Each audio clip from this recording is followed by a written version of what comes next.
प्रभाग कार्यालयाच्या हद्दीत मिलिंद नगर येथे फॉरेस्टच्या जागेवरती अनधिकृत आरसीसी बांधकाम सध्या जोरात सुरू आहे। मात्र तक्रार करूनही सहाय्यक आयुक्त प्रीती गाडे यांनी बघ्याची भूमिका पॅनल क्रमांक 2 मिलिंद नगर कोलीवाडा येथे मोठ्या प्रमाणात सुरू आहे। अर्धा डझन अनधिकृत बांधकामे गोपीनाथ काळे, रामदास काळे, दिनेश भोंडीवले, सुजित पाटील आणि सचिन पाटील यांना महापालिकेने आशीर्वाद दिला आहे का? अनधिकृत बांधकाम करण्याचा विठ्ठल मंदिर समोर कल्पेश गुढडे व ठेका घेणारा दुर्योधन पाटील हा महापालिकेमध्ये प्लंबिंगचे काम घेतो आणि परिसरात कॉन्ट्रॅक्टर आहेत, त्यांनी केले आहेत अनधिकृत बांधकाम। मालक आणि ठेकेदार या दोघांवरती फौजदारी गुन्हा दाखल करून कारवाई करण्याची मागणी होऊ लागली आहे।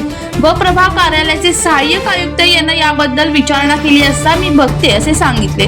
प्रभागात मोठ्या प्रमाणात बेकायदेशीर बांधकामांना पेव फुटला आहे। राजकीय हस्तक्षेप आणि अधिकाऱ्यांची बघ्याची भूमिका निभावत असल्याने पॅनल क्रमांक 2 मध्ये डॉक्टर बाबासाहेब आंबेडकर यांचा चौथारा समोर सचिन सुजित पाटील या व्यक्तीने व्यापारी गाळे आणि आरसीसी 2 मजली इमारत बांधली आहे।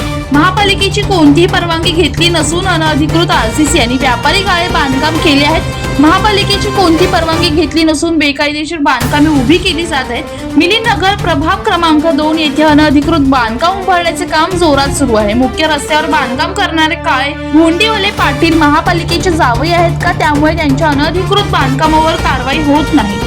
सहाय्यक आयुक्त यांना या बांधकामाबद्दल विचारणा केली असता मी बघते आणि कारवाई करते असे आश्वासन दिले। आता शासनाच्या जागेवर छत्र्या उगवतात तसेच आरसीसी बांधकाम उभे राहिले जात आहेत, कोणतीही आडकाठी न आणता। त्यामुळे पालिकेच्या अनागोदी कारभाराचा निषेध तक्रारदार व्यक्त करीत आहेत। फॉरेस्टच्या जागेवर महापालिकेची कोणतीही परवानगी घेतली नसून कायदे नियम धाब्यावर बसवत आरसीसी बांधकामांना पेव फुटलाय। पाटील तसेच काळे, भोंडीवले, गुडदे यांच्या बांधकामावरील कारवाई करून ते बांधकाम तात्काळ निष्कर्षित करून मालक आणि ठेकेदार यांच्यासह संबंधितांवर MRTP अंतर्गत गुन्हा दाखल करून कारवाई करावी। विशाल वाघमारे, जनशक्ती कल्याण।